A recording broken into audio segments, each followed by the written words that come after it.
So if anybody in Europe is seeing this, please buy tickets. Please tell your friends. Please come see us. We'll put on the best show you've ever seen.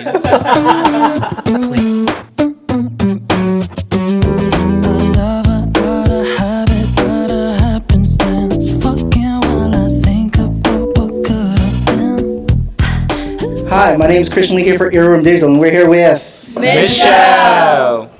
And Michelle, how are y'all doing today? Doing swell. Playing the Voodoo Room in San Diego. Mm-hmm. It's our second to last stop on the West Coast tour. Mm-hmm. This is a venue that goes with the Live Nation protocol, so we get a bonus. Hell yeah, that's big. We love a participating venue. You said this is the second last show of the West Coast tour, and you all just announce European dates too. Congrats on that. Thank you That'll so be much. It's fun. very exciting. It's the biggest shows we've ever played in Europe. So if anybody in Europe is seeing this, please buy tickets. Please tell your friends. Please come see us. We'll put on the best show you've ever seen. Please, God, just come. And you guys did just have 2 sold-out nights in LA at the Roxy, right? One yesterday, one sold-out tomorrow. night. Oh, really? Yeah, San Diego sandwich. So LA's left. So LA, It San makes Diego, and no back to sense. LA. Wow. Okay. We were told that it wasn't exactly sold out, but at the last second, we did offer a buy one, get one free situation. And somebody told me they've seen shows with fewer people that have been advertised as sold out shows. So, in the figurative way, we did sell it out, but not really. I But think we did sell it out for tomorrow. Yeah, for the second night, we did sell it out in the literal way. Because that was the original one. Yes. Yes. That's the original date. Yes. How has the tour been? Because, it's been a long one. It's been like a month, right? It feels like a month. 3 weeks? It feels longer. I think. Thank you. We've been saying in the van that this feels like a really long tour, even though technically this tour started like 2.5 weeks ago. But the drives when you're touring the West Coast are incredibly long. And we also went through 3 different meteorological experiences of going from cold and wet to freezing snow to the desert. You've really seen it all. We have. Yeah. And it also, once we released the album in the end of September, it's kind of been nonstop since then. So I think this feels like it's tacked on to something greater, but it also feels like a nice, after this we get a bit of a break. So it's a nice way to end it with some fans and some That's shows. nice with the holidays coming around, too. It's true. My Christmas present is not being on tour. There was also a U.S. presidential election that happened while we were on tour and got some unsavory results. So it was quite intense to experience that on tour. It was quiet in the van that day. Not a lot of joking around. To be honest, in terms of the shows, I still feel pretty fresh. This is the first time we've played a lot of these songs, and every night certain songs come along that it's the first time, and I'm like, oh shit.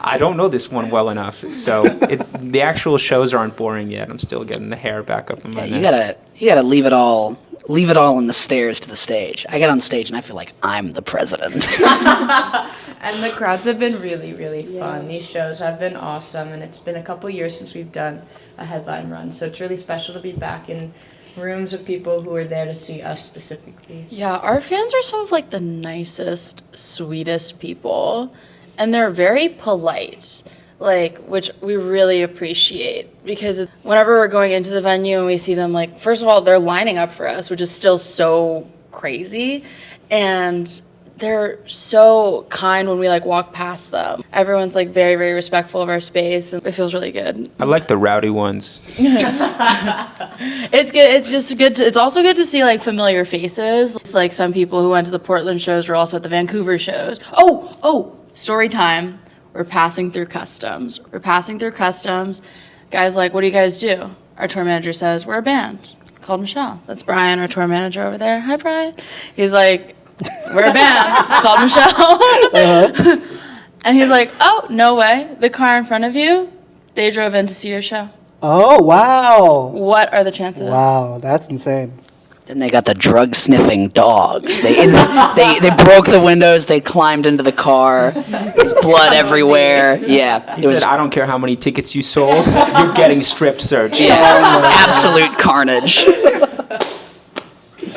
But to rein it back in a little bit, you guys are on tour. You know, you've been traveling these past 3 weeks because you are promoting, like you said, the new album, songs about you specifically. And I have to ask, I have one question on my mind about this one. Why did you get dirty, like done dirty in the album cover? Oh, why am I? Yeah, why are they pouring water on you?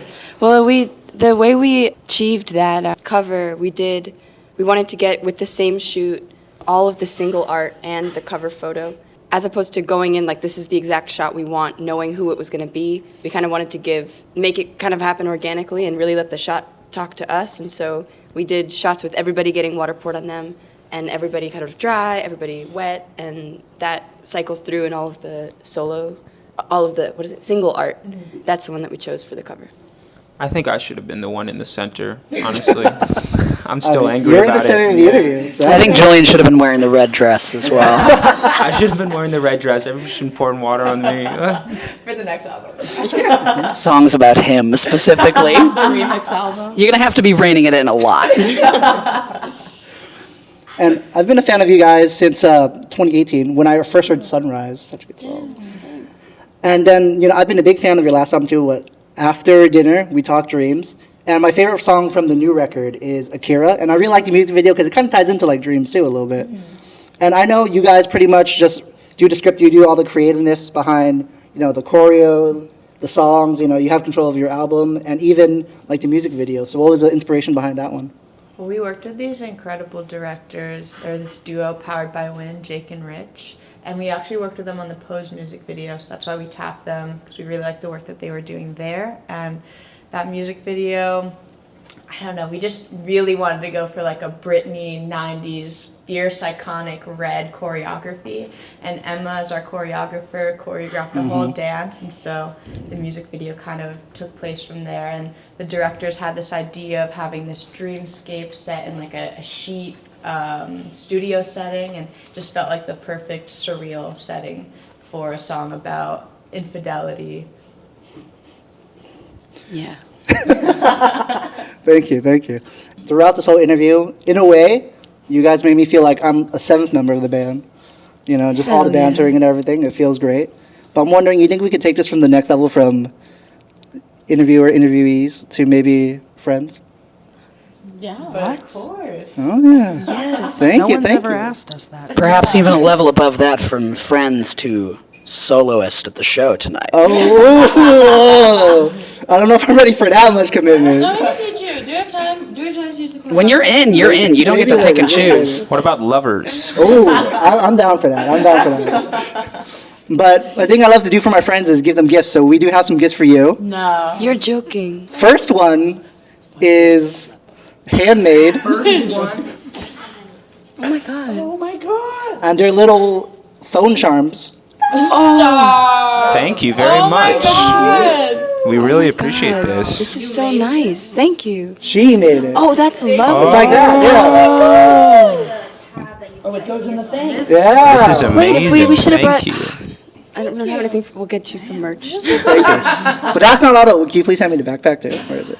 We have more. Give us a backpack? It's time for number 2. Like Wheel of Fortune. I know. I thought this A brand new washing machine. What's in the bag? You're about to find out. Oh, is that The Price is Right and not Wheel of Fortune? Price is Right is where you have to guess the price of the thing. You think I just kept the Is live? Wheel of copy Fortune the one where they backpack? kill you if you get it wrong? You spin the wheel and Pat Sajak's You know, like, we have a gift for you. Yeah, Really? Jack just shoots you in the head. This is beautiful. Yeah, this is so sweet. I'll tell you later. What are we talking about? All right, first gift I got. First off, it is a Joni Mitchell album. Whoa! Oh, And whoa! This one is for Charli. Oh my god. Wait, what's going Wait, did anyone else know that this is how this went? No, amazing! I did not know this how this went. Thank you so much. You're this welcome. is so sweet. And this is a good record, and it's a one that I don't have. Charli, do you like Joni Mitchell? No, not really. Yeah, no, I love Joni Mitchell. I'm a huge Joni stan. Oh my god. And then another one I have for Julian. It's Mac DeMarco. Wow. knows my taste. I love Very Speed. I love Mac, and I love music from New York. Or I guess this is. I guess this might be more Canadian. This is Canadian, but eventually He did live in New York for a time. Yeah, though, yeah. where he doxed himself. Yeah, exactly. My friend actually went out and visited him out in Queens. Apparently, it was a chill time. It was a chill time. There was a period where you could. It was Elliot. It was like Elliot's brother. Yeah. Did he put his address? Yeah, at the end of one of his records. Yeah. And then he's like, it's time to move. Now he's in LA.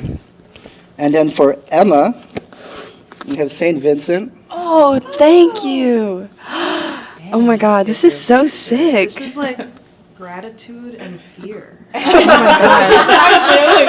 Christmas came early. Thank you so much. For Layla, we have Neil Young.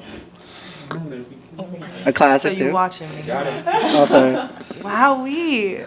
Gee whiz. What's going on? Thank you.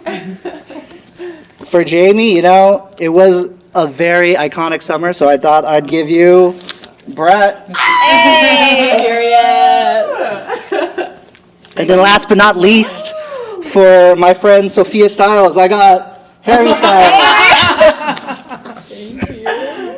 Not Sophia Styles. Guys, do you think he remembers me from the meet and greet that I went to right before the pandemic? Every day since then. Thank you so You're much. welcome. This is so nice of you. Where's Thank you. Brian's gift? For Brian, we got- He's off camera. Dust. Rocks. Brian's getting coal for No, Christmas. Brian's getting a backpack. Yeah. He's got one of those. Brian's getting all the plastic that we're. My aunt has this thing where she's like, if you have a kid, when they're 1 for Christmas, give them wrapping paper. And then when they're 2, you give them the box. And then you don't have to get them an actual thing until they're 3. Because they don't give a shit. They don't know what's Smart. going on. Parenting advice from Charli. But tell me, though, because you used to go under Sofia Styles. And Did I? so, yeah. Back in the day. You were a big One Direction fan. That is true. Who do you work for? Oh, That's how, that's really scary. We're never letting you live this down. That's really crazy. Okay. So why did you like One Direction so much? Why did I like One Direction so much? Well, I guess you were a big stan in general for a lot of bands. This is but true. Why One Direction was one of the biggest ones? This is true. I mean, look at him. That's number one. He's so cute. So I was just obsessed with them. I was like a tween, and the music was just so contagious and poppy, and it just shattered the world. It was like Beatlemania for like my generation. Honestly, that's true. That's true. And I was just like taken and obsessed. I was on Tumblr all the time when I was like 13, 14, all the way through high school, and it was just. Being a stan just teaches you a lot about human behavior, people, music, art, and community. And I think that's why I'm always so taken by people being fans and stans of us and waiting outside. Because, like, I see the dedication that fans have towards their artists, and for that to be happening to this project and to be a part of a project that gives people that feeling is crazy, because I know that feeling very well. Very, very well. Wow, Sofia Styles. I'm like, I don't think so. And everyone's like, yes, you did. That makes sense. How did you know that? That's crazy. And, I'm a big fan of all your guys' musics. But I want to talk to Layla specifically. My favorite song out of all you guys is a song called Malware. So I'm a very paranoid individual. And that's kind of my thing in this band. Where I'm like 90% sure I took that off the internet, but I guess I'm wrong. Why would you like that? It's a good song. Thank you. Thank you. Thank you. I know who my stream was now. That was platinum in my household. Damn, that's crazy. Yeah. Damn. And, you guys basically have, like, your own, like, Michelle, like, musical universe, because you are in so many, like, different subsections of bands, the Booyah Kids, Bada Bing, and then, like, some other ones. But what can you tell me, Jamie, about Quasimodo? Oh my God. What? Okay. Okay, that was my college acapella group. I've never heard of this. Yeah, wait, do tell. I'd love to I hear it. did do acapella in college, but the thing is, the tagline was drinking group first, acapella group second.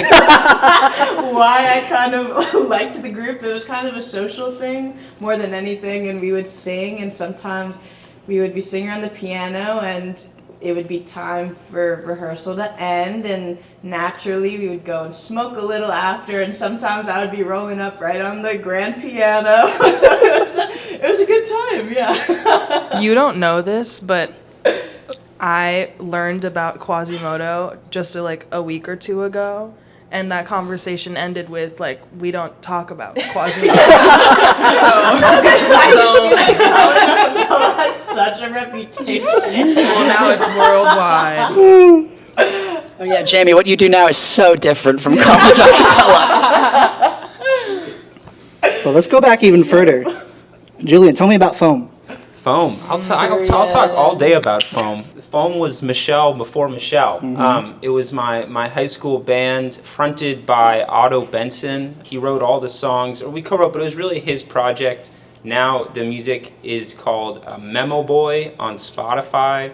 They have millions and millions, tens of millions of streams, and it was his demos, but we were playing them. It was super, super epic. We played at the Brooklyn Public Library, we played at the Intrepid, we played in the New York Transit Museum, we played in all the craziest venues. We were gigging at least twice a month for 3 years. It was it was kind of a lot, and by the end of it we were all done. It was a crazy experience, and I would love to play in a shoegaze band again one day.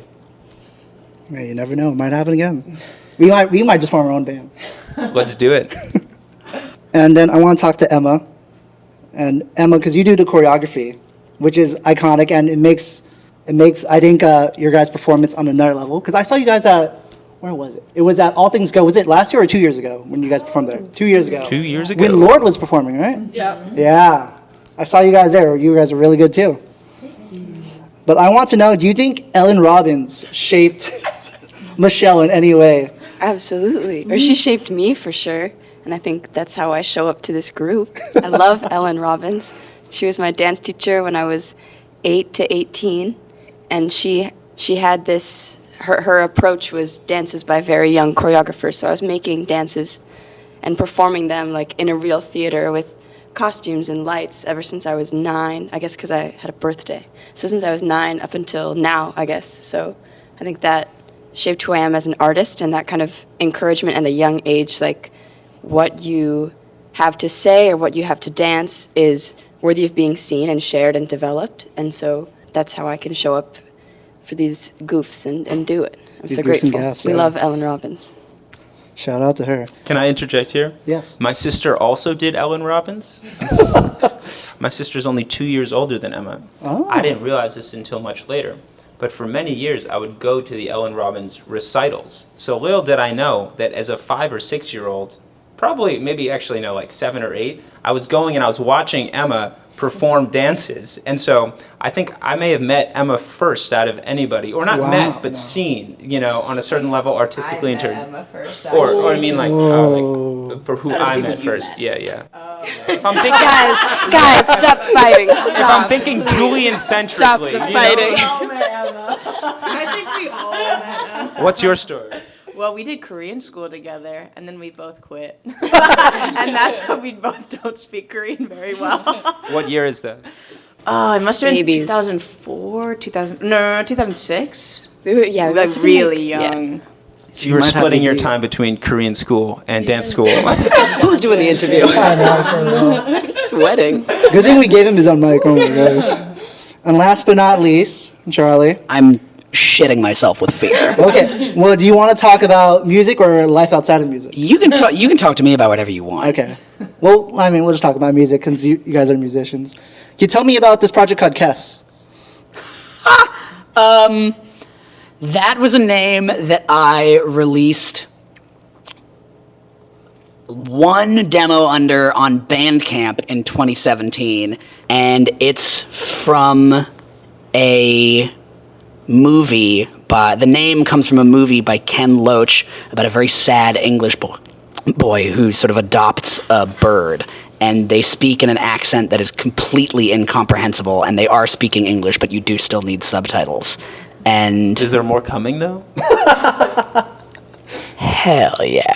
Hell yeah. The legend has foretold that maybe Julian's even got a hand in it, but Ooh. who's to say? Who is to say? What was the I want to hear. What was it? You had. It seemed like you had more. Non-musical. This is a long interview. We can There'll- talk about there'll be it time, after there'll the be time. camera. After the camera. You don't have to rush it. But thank you for taking time to do the interview. I appreciate you guys. Thank you. Taking time because I know this is kind of a long one, but I hope you guys all had fun. No, thank you so much. Thank you for the gift. Of course. Oh my gosh. I'll never forget this. I'll never forget you. And we'll see you on stage tonight. Yes. Oh, yeah. But before we turn off the camera, though, because this interview is all about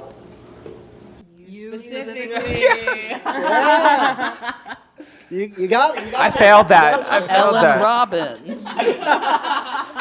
But before we turn off the camera, though, is there anything else you guys like to say? Anything else you like to plug? The rest of the time is all you guys. We're going on tour in the Midwest and the East Coast next January and February, doing a Europe tour, UK Europe tour after that in March. And who knows, maybe we got some more music in the canon. Keep listening to the album. Songs About You specifically available everywhere now. We have merch on our website. You should buy it. It's really cute. Stop listening to the album. Songs About You specifically.